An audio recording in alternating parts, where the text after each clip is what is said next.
안녕하세요. 반갑습니다. 오늘 참 행복한 날입니다. 하나님께서 저와 여러분의 가정에 준비하신 하나님의 은혜와 평안이 넘쳐나기를 예수님의 이름으로 축복합니다.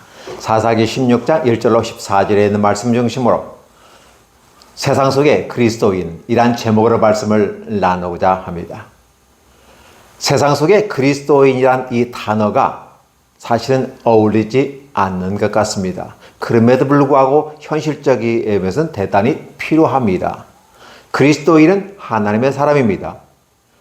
세상으로부터 하나님이 불러 모아서 선택된 자들을 하나의 그룹으로 공동체로 만들고 하나님의 아들, 딸로 정했습니다. 그래서 세상과로부터 끄집어내서 불러냈기 때문에 세상과 구별된 사람들입니다. 따라서 이제는 그들은 세상의 모든 어떤 가치와 기준의 삶의 현장에서 벗어나서 새로운 하나의 가치와 기준들을 가지고 살아가야 됩니다. 이것을 하나님의 백성의 기준이다. 우리는 어떻게 살아갈 것인가 해서 로고스란 하나님의 말씀을 중심으로 살아갑니다. 구약에 표현되면 말씀, 율례, 법도, 규례, 규칙 이러한 것들에 의해서 살아간다라고 말합니다. 그래서 세상과는 다른 하나의 기준들을 가집니다. 물론 일상적인 도덕과 상식과 윤리라고 하는 그 기본 터대 위에 한 단계 업그레이드되며 하나님께서 원하시는 방식을 가져가더라는 것입니다. 왜 그럴까요? 세상에 있는 사람들은 세상 신을 따라갑니다. 그 세상 신의 가장 기본적인 것은 하나님을 대적하고 떠난 악한 사단 마귀 리오야단이 있습니다. 사탄 마귀가 있습니다. 그러한 것들에 의해서 만들어진 보암직도 하고 먹음직도 하고 탐스럽게 할맘짓 한지라라고 하는 하나의 인간에게 덫을 던졌는데 인간은 그걸 물었다는 겁니다. 최초로 그 마귀의 덫에 걸린 사람이 하와였고 그 하와라는 덫을 통해서 아담이 걸려들었습니다. 결국은 코꾀인 그들은 에덴 동산에서 출축될 수밖에 없었고 이 세상에서 사단 마귀의 소나귀에 노란하게 되고 결국은 사람들은 죽음에 이르게 되는 것입니다. 결국은 이런 것들을 바라보면서 하나님은 이 세상 가운데서 버려진 이 세상, 아니 하나님과 함께 공존할 수 없는 죄악이 하나님과 함께 할 수 없기 때문에 인간은 에덴 동산에 쫓겨난 이후에 하나님과 함께 할 수 없습니다. 마귀의 자식들입니다. 그러나 그 마귀의 자식들의 손에 넘겨질 때 하나님께서 마지막 숨겨진 비밀을 합니다. 열심히 노동하고 수고하라. 그리고 아들, 딸을 놓아서 해산의 고통을 통해서 대를 이어 그 인류가 죽지 않고 살아만 있어다오라는 그리하면 차후에 내가 어떤 구원의 계획을 만들 건데 앞으로 메시아를 보내서 이런 걸 할 거야. 그러나 당장은 아니고 수많은 시간들이 흐른 다음에 하나님의 계획이 어떻게 펼쳐가는지 너에게 보여줄 거야 라고 말합니다. 그런 내용들은 성경에 기록될 거야 라고 하는 것이 이 성경에서 저와 여러분에게 알려주는 겁니다. 그래서 하나님께서는 천국에서 낚시당한 아담과 하와의 후손들이 살아가는 이 세상에서 다시 한번 하나님께서 낚시를 하십니다. 바로 복음으로 낚시합니다. 그래서 하나님께서 그들을 사람 낚는 어구 삼아서 이끌어내시고 그들을 통해서 하나의 새로운 하나님의 나라, 축복의 땅을 허락하시는 것입니다. 그래서 에덴 동산에서 우리가 누렸던 안식을 잃어버렸던 그들에게 세상에서의 새로운 모습 가운데 안식이 바로 가나안 안식입니다. 젖과 꿀이 흐르는 풍성함이 가득한 인간의 욕망과 야망을 충분히 이루기에 합당한 마치 에덴 동산과 같은 곳, 그렇죠? 아니면 애굽의 모습과 같은 곳 이런 식의 표현합니다. 너무나도 풍요롭다는 걸 얘기합니다. 그래서 에덴 동산에서 어떤 그런 그 안식을 가나안 안식으로 젖과 꿀이 흐르는 땅에서 주시려는 것이 하나님의 계획이었다. 그래서 하나님의 계획이 지금 사사기의 이 정점에 있는 겁니다. 그럼에도 불구하고 그 땅을 차지하지 못하고 진정한 안식을 취하지 못하는 것이 이스라엘 현존의 모습이었다라는 것이 오늘 성경은 저와 여러분에게 제시하는 겁니다. 그러면 이것을 읽는 저와 여러분에게 성경은 이렇게 말합니다. 너는 어떻게 할래? 너는 어떤 생각을 하고 있고 어떻게 하면 좋겠다고 생각되는지 너의 생각을 한번 얘기해봐 라고 하는 것이 이 사사기를 읽는 독자인 저와 여러분들에게 하나님은 질문하는 겁니다. 무엇으로 대답하겠습니까? 어떠한 방식으로 여러분의 삶을 이야기하고 하나님께 가까이 가는 방식, 여러분의 방식은 무엇입니까? 라는 거예요. 왜 사사기에는 각자 제 소견에 오른 대로 하였더라라는 것이었습니다. 그렇다면 선택은 여러분의 문제인 것이죠. 과연 여러분의 방식과 그래서 세상의 지혜와 힘과 능력, 경제, 육체적인 힘, 무력, 다양한 방식, 외교적인 관계성, 그래서 때로는 정치적인 부분 속에서는 정치의 힘, 그 정치의 힘은 경제에서 나오죠. 또 군사의 힘, 경제에서 나옵니다. 그리고 사회적인 문화로서 하나의 공동체 의식을 가지고 똘똘 뭉치는 총화단결을 통해서 싸워나가는 모습들. 그런 말미암아 전 세계 가운데서 기술로, 능력으로 이겨나갑니다. 이게 이 세상에서 승리하는 방식 속에 있습니다. 그러나 이러한 방식이 때로는 먹혀들 수도 있지만 영원한 방식은 아니라 일시적인 방식은 있을 수 있다. 이 땅에서는 그 방식이 먹힌다. 그러니까 영원에까지는 이룰 수 없다. 그럼 영원에 가는 방법이 뭘까? 궁금하지 않니? 저 궁금하지 않은데요. 이 땅에 잘 먹고 잘 살면 되고요. 이 땅에 선진국가이고 무기 잘 만들어서 팡팡 팔아서 비싸게 팔아가지고 부유롭게 살면 돼요. 석유도 많이 나는데요. 뭐가 문제예요? 석유 팔아서 먹고 살면 돼요. 이런 식의 사람들은 각자 자기의 능력들을 자랑하면서 살아가더라는 거예요. 이게 세상의 한 흐름입니다. 자, 그러면 이 땅의 삶이 전부라고 생각하니? 예, 맞습니다. 여기서 태어나서 결국 죽는 거 아니겠어요? 그러면 끝 아닙니까? 라고 말하는 것이죠. 근데 분명히 이 생과 저 생의 마지막 경계선에 있는 죽음이라는 한 정점은 하나님이 과정으로 주셨지 이게 끝이 아니다. 육체 가운데서 흙으로 왔으니까 흙으로 돌아가는 1차적인 죽음은 있을 수 있겠나 영원한 죽음은 아니다. 근데 영원한 죽음에까지 가는 방식은 내가 살아있는 육체 가운데 있을 때 비로소 나는 하나님을 선택하느냐 선택하지 않느냐, 하나님이 새로운 길을 주시는 그 길로 순종하고 가느냐 안 가느냐, 즉 거절하느냐 순종하느냐가 오늘 저와 여러분에게 달려있는 겁니다. 그러니까 오늘 이 말씀을 듣는 사람들은 대체적으로 보면 하나님의 말씀을 듣는 사람들이고 믿는다고 하는 전제입니다. 혹여 어쩔 수 없이 강제적으로 아니면 어떻게든지 잘못 눌러서 글자도 잘못 누르는 그 손가락이 복이 있을 줄로 믿습니다. 이 소리를 듣고 이 소식을 들으면서 과연 그런가라고 생각해 볼 수 있는 생각만 해준다면 하나님은 여러분의 생각 속에 들어가셔서 복음을 알려주실 것이고 여러분이 새로운 길로 갈 수 있도록 만들어 주실 것입니다. 잘못 눌러서 유튜브에 들어와서 이 소리를 듣는다 할지라도 그건 복 있는 사람이요, 실수가 아니라 우리의 생명으로 이어질 수 있기 때문에 그렇습니다. 그러다 보니까 이런 모습 가운데 우리가 혼돈 속에 있는 겁니다. 그냥 이 땅에서 잘 먹고 잘 살면 되는 거 아니야? 라고 하는 부분과 우리는 구별됐으니까 하나님 안에서 우리끼리만 잘 살면 되지 않아? 라는 겁니다. 그래서 때론 이단 사이비 중에 하나들이 이제 이단 사이비라고 보기도 그렇고 어쨌든 나름대로 신앙만을 위해서 따로따로 어떤 지역적인 공동체로 묶어 사는 사람들이 있어요. 되게 이런 사람들은 잘 나가면 좋은데 못 나가는 게 이단 사이비들이 많이 빠지게 됩니다. 그렇게 되면서 편협적이고 일방적인 어떤 모습이 되어서 조화롭지 못한 모습이에요. 그러나 성경은 이렇게 말합니다. 세상 나라가 있고 하나님의 나라가 있다. 세상 나라 위에 하나님의 나라가 기초하고 있다. 일상적인 종교 위에 신앙이 있다. 기독교란 이름은 다른 종교와 똑같은 1층의 개념을 갖고 있지만 2층, 3층은 다른 거다. 그래서 종교끼리는 같이 상호유종, 비교 종교학을 할 수 있지만 그러나 신앙은 전혀 다른 모습이다. 왜냐? 종교는 기본적인 윤리와 상식과 도덕을 갖추기 때문에 맥락이 비슷하다. 그러나 신앙이라는 개념은 바라보는 관점이 다르기 때문에 하나님을 바라보느냐, 알라신을 바라보느냐, 용왕을 바라보느냐, 그렇죠? 또 세상 물질과 야망과 욕망과 탐욕을 바라보느냐, 그에 다 달라지기 때문에 전혀 다른 모습을 갖고 있는 거다라고 얘기해 주는 것이죠.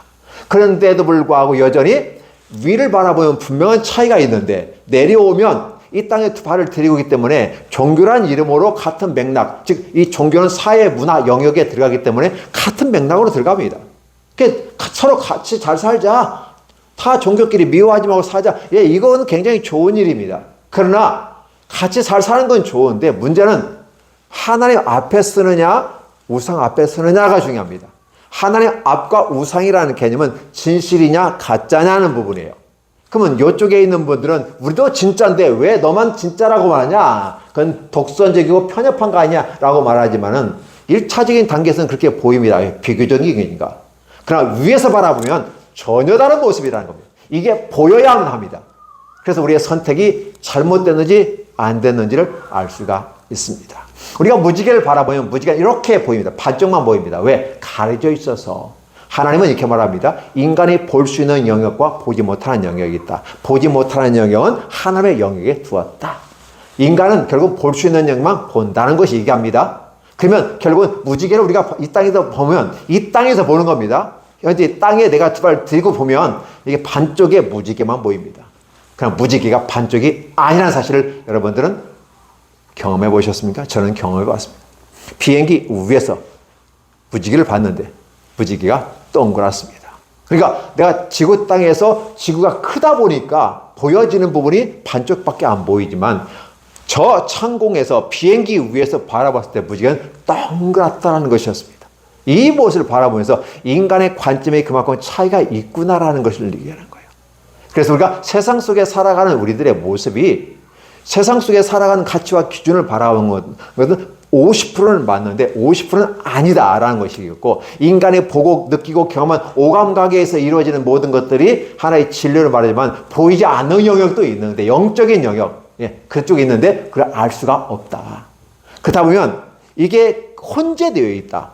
영혼과 육체가 함께 있는 것처럼 혼재되어 있다. 그래서 인간으로서는 구별할 수 없다라는 거예요. 우리가 이런 모습을 바라보면서 세상 속에 사는 그리스도는 어떤 모습인가? 라는 부분이에요. 그러다 보니 이런 모습을 또 다른 표현은 선교적인 교회는 어떻게 복음을 전할까라는 것도 얘기할 수 있다라는 것입니다.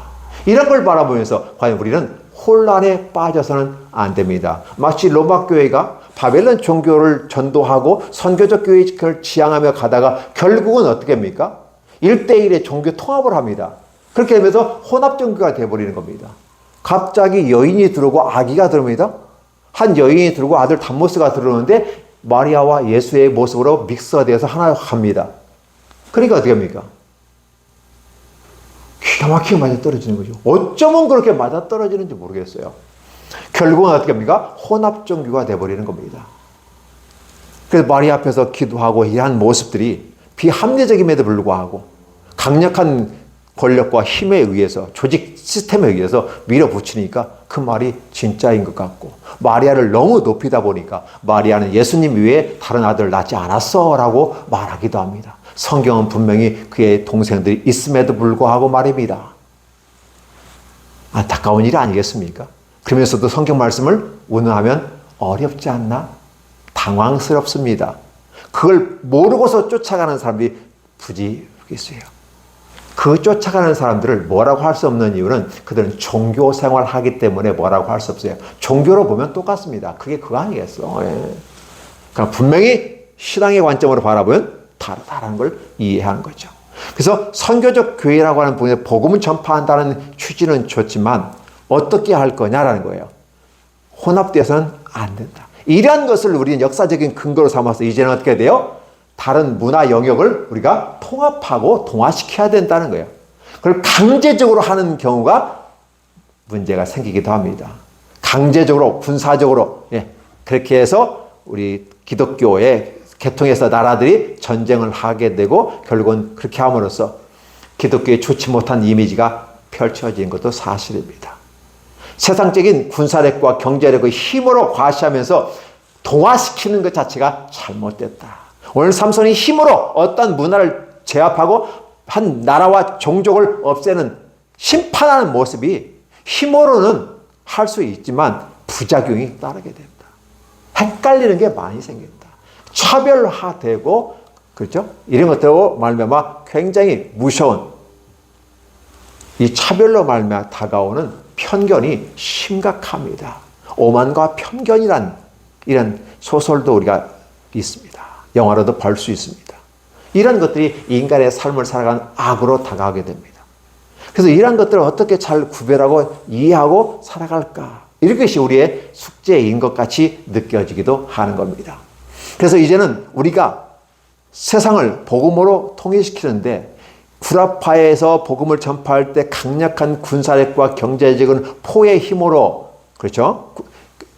강제적으로 동화시키는 것이 아니라 진정 사랑으로 통화시켜야 된다는 것이 사명입니다. 그러니까 선교적 교회라고 말하면서 혼합으로 통합되어서 가는 이 실수를 로마 교회가 했고, 또 구라파의 교회가 동양을 점령하면서 강제적인 군사, 마약, 힘으로 이렇게 밀어붙여서 결국은 나라를 개항하고 기독교 문화를 전수하지만 여전히 부족한 부분, 합리적으로 따를 수 없는 부분들이 많이 생기는 게 됩니다. 이러한 것들을 바라보면 결국은 최종적인 방법은 무엇일까? 세상 속에서 그리스도인이라고 하는 것은 바로 사랑의 화신들이 되어야 된다. 마치 예수 그리스도를 말입니다. 예수께서 이 땅에 오셨을 때 예수님을 환영하는 사람이 없었습니다. 예수님이 타협할 수도 있습니다. 제자들과도 타협할 수도 있고 가룟유다도 하고 타협할 수도 있습니다. 십자가에 못 박힐 일도 없습니다. 안 죽어도 됩니다. 그러나 그렇게 하면 하나님의 계획에 따른 구원의 길이 없어집니다. 에덴 동산에 쫓겨났을 때 하나님께서 구원의 계획을 가졌었는데 그 계획을 이룰 수가 없다는 사실입니다. 예수님 자신도 내 원대로 마옵소서, 개인적으로 한 인간으로 보면 그렇게 했으면 좋겠습니다. 그런데 내 원대로 마옵시고 아버지의 원래대로예요. 우리 원래 그 계획했던 그대로 이루어지기를 원합니다. 라고 하면서 십자가에 못 박혀 끌려 죽으시는 이 모습들, 그리고 원래의 계획대로 이루어지면서 하나님의 뜻이 실현되더라는 것입니다. 그런데 예수께서 이 말씀합니다. 12영이나 되는 더 많은 영을 통해서 내가 저들을 제압할 수 없어서 놔두는 자 아니야?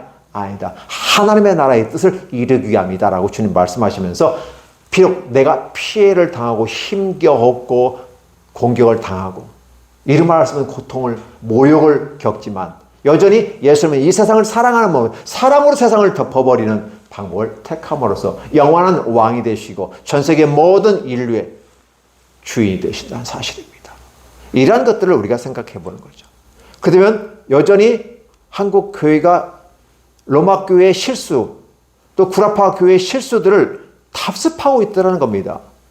교회가 건물이 커지고 사람이 많아지고 헌금이 많아지고 그래서 권력을 과시하고 능력을 과시하고 그래서 자식에게 세습시키고, 세습 자체가 잘못된 건 아니지만 이 사회가 부조리, 그렇죠? 대를 물림하는 이 넌덜이 나는 북한의 김일성, 김정일, 김정은에 이어졌던 대한민국의 대기업의 아들 총수들로 이어지는 이런 세습 문화, 로얄 패밀리라고 하는 이런 부분 속에서 여전히 교회까지도 한 영향을 미치니까 다 똑같은 거 아니야. 그렇죠? 결국 왜 그렇게 자식한테 큰 교회를 물려줘야 되느냐? 재정적인 것, 권력적인 것, 자기 파워, 자기 위치, 이런 것들이 세상과 동일하게 바라보기 때문에 그렇습니다. 그러한 관점으로 보는 것을 우리는 종교적 관점이라고 보는 겁니다. 신앙적 관점이라고 하는 것은 정년 딱 되면 딱 퇴임하는 것이 멋있습니다. 정년의 문제가 저와 여러분에게 많이 다가옵니다. 60세의 기본 정년, 70세의 기본 정년, 75세의 기본 정년. 탈피할 수 있는 방법은 여러 가지가 있습니다. 합리적으로. 그러나 그 정년 때문에 교단을 옮기고 교파를 옮기고 자식에게 대물림하고 세습하고, 그럼 물러났음에도 불구하고 은퇴했음에도, 아니 원로 목사로 있음에도 불구하고 여전히 개입을 해서 교회 분란을 일으키고, 한번 딱 물러나면 깨끗하게 물러나는 거 좋지 않을까요? 이런 모습들이 혼합되어지는 모습을 갑니다. 그래서 오늘 우리들이 생각해 볼 때 가장 중요한 것은 이 세상에서 선교적인 교회, 또 세상 속의 그리스도인이라고 했을 때 가장 기본적인 부분은 바로 그런 부분입니다. 삼손은 바로 그렇게 하지 않은 실패자의 전형을 보여줍니다. 성경은 성공자의 길도 보여주지만 실패자의 길들을 보여줍니다. 한 사례들을 보여줍니다. 아, 이렇게 하면 실패하는 거고, 이렇게 하면 하나님 나라에 거슬리면서 하나님을 대적하는 행위가 되는구나. 아, 이렇게 삶을 살아가면 하나님의 길을 걸어가는 온전한 빛을 따라가는 사람들의 모습이구나. 두 가지를 제시해 줍니다. 문제는 뭐냐면 어느 선택을 하였던 간에 여러분들은 이 성경의 말씀을 보면서 어떤 길을 걸어갈 건가 하는 것입니다. 삼손이 힘이 세고 조악했다. 힘세서 모든 거 다 할 수 있고 나도 그런 힘이 있었으면 좋겠다. 나 이런 능력 좀 주옵소서. 삼손에게 이런 주시고 바울에게 이런 주시고 다윗에게 솔로몬에게 지혜. 하나님 뭐라고 합니까? 정신 차려라고 합니다. 정신 차려. 그 지혜 가져 있는 솔로몬 나를 버리고 종교로 갔잖아. 하나님 나와 관계 없는 사람이 되었어. 삼손 힘 갖고 자랑하다가 하나님의 나라 영광을 위해서 하지만 이 힘으로 이 세상을 이기는 게 아닌데 실패한 인생이 되고 있어. 그럼에도 불구하고 하나님은 다윗과 솔로몬과 삼손과 기타 여러 일꾼들을 틀어서 때로는 의로운 병기로, 때로는 불의의 병기로, 그러나 여전히 하나님은 통합적으로 사용하면서 하나님 나라의 승리자로 이끌어 가시는 분은 하나님 한 분이다. 중요한 것은 우리 한 사람 한 사람은 하나님 나라에 어떻게 쓰임받을 것인가, 어떻게 하나님 나라의 그 기초석을 다지고 하나님 나라에 기여할 수 있는 사람이 될까 생각하면서 하나님의 관점에, 하나님의 눈에 들고 하나님의 생각에, 하나님이 바라보는 그곳에 앉아있고, 그래서 결국 말씀과 규례와 규칙을 따라가는 그 모습들, 그리고 묻고 질문하며 따라가는 모습들, 그 자신의 부족함을 인정하면서 가는 모습들, 그 세상을 향해서 사장 가운데 살아갈 때 나만 잘났다고, 나만 힘있고, 나만 우리 집만, 우리 교회만, 우리 가정만, 우리 사회만, 우리 교회만, 예, 우리 회사만, 이래서는 안 된다는 것입니다. 중요한 것은 보편적인 가치를 가지고 자유와 정의와 의로움을 이 땅에 실현해 나가고 예수 그리스도의 사랑을 편만히 전파하고, 이러한 것들이 복음으로 각 사람의 마음속에 들어가서 그들의 마음에 합당하게 수용할 수 있는 그 자리까지 이끌어가고 자발적 수용이 되기까지 이끌어가는 모습이 진정한 승리가 아닌가. 전투적인 복음을 전파하는 것도 좋습니다. 지금 시대가 참 어렵습니다. 그러다 보니까 요즘은 예수 믿으세요 라고 하는 것보다는 예수 믿으세요! 예수 믿으세요! 이제는 막 때로 막 모집면서 전투적인 모습을 보입니다. 오죽했으면 그렇게 했을까. 이단 사비가 판치는 시대입니다. 그러다 보니까 마치 이단같이 하는 데가 막 더 성장하는, 이단이 더 잘 성장하는 것 같아요. 정상적인 교회는 더 줄어드는 것 같습니다. 정상적인 교회에서 많은 사람이 실망과 실패 속에서 빠져나가, 정상에서 빠져나가니까, 잘못됐다고 빠져나가면 어디가 나왔나요? 정통에서 빠져나가니까 다른 데 빠지는 거예요. 결국은 어떻게 돼요? 이단 사비에 들어가는 거 아니겠습니까? 늘 하나님의 그 자리에서 부족하고 연약하지만 잘못된 것은 고치고 옳은 것은 그대로 준수해 나가면서 나가는 모습은 아름답다. 세상 속의 그리스도인은 힘으로, 지식으로, 능력으로 과시하며 자기의 목에 힘을 주면서 과도하게 나가는 종류가 아니라 겸손하게, 겸허하게 하며 사랑을 실천해 나가면서 갈 때, 동화를 시키더라도 강제적인 동화가 아니라 사랑으로 동화시켜 나가는, 사랑으로 품어가는 이러한 모습이 진정한 복음이고 전파이고 동화다. 타문화와 관계 속에 살아가는 이 시대, 혼합된 다문화 속에 살아가는 우리들의 모습 가운데 우리는 세상 속의 그리스도인으로서 사랑의 실천자들이 되고 사랑의 화신자들이 되어야 됩니다. 우리의 신앙생활이 아니라 생활 신앙인으로서 드러나야 됩니다. 그래서 많은 사람들의 입에서 기독교인들, 그걸 그리스도인이다 하며 칭찬이 자자한 그러한 모습이 세상에 펼쳐져야 됩니다. 좀 내려놓고, 무소유는 아니지만 덜 소유하고 내려놓는 모습들이 필요하지 않을까. 왜? 하나님 앞에서 그렇게 했을 때 하나님 우리를 올려주시게 되고, 우리가 좀 덜 가졌을 때 하나님 더 풍요롭게 채워주지 않을까? 세상 걸로는 풍족하게 채워졌지만 하나님의 것이 비어있다면 외로움에 갈망하게 되죠. 그러나 세상 걸 좀 살짝 내려놓으면 하나님이 채워주시는 것이 풍족해서 영적인 영역 속에서 외로워하지 않습니다. 두려워하지 않습니다. 놀라지 않습니다. 왜? 하나님 앞에 서 있기 때문에. 세상적으로는 좀 부족할 수 있습니다. 그러나 하나님 앞에서 풍족하니까 당당하고 자신감 있게 갈 수 있습니다. 저는 추수감사절을 지난 한 주간을 지나는 시점에서 바로 이 말씀을 드리는 것입니다. 그렇게 함으로써 올해를 어떻게 마감할 것인가를 생각하고 25년, 다가오는 25년을 어떻게 준비할 것인가라고 하는 하나의 새로운 방향성을 제시해 드립니다. 여러분의 삶에 아름다운 선택과 좋은 결정으로 발매와 후회 없는 인생 되셨으면 좋겠습니다. 세상 속에서도 빛을 따라가는 사람들이 되게 해기를 간절히 원합니다. 기도합니다. 하나님 고맙습니다. 감사합니다. 무한한 사랑과 은혜로 우리를 사랑하시고 이끌어 주셨습니다.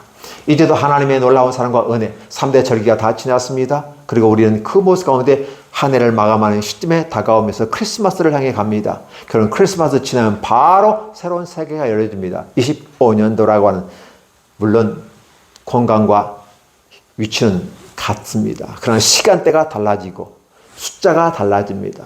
그리고 우리의 육체가 노쇠해지고 노화되어집니다. 이러한 과정 속에서 한 해 한 해 나이가 먹어가는 과정 속에서 우리는 어떠한 모습으로 보다 더 빛나고 아름답게 고결하게 멋있게 하나님이 인정하시는 모습에 설 수 있을까를 생각하는 귀한 시간들이 되기를 원합니다. 예수님 이름으로 축복하며 기도하옵나이다. 아멘.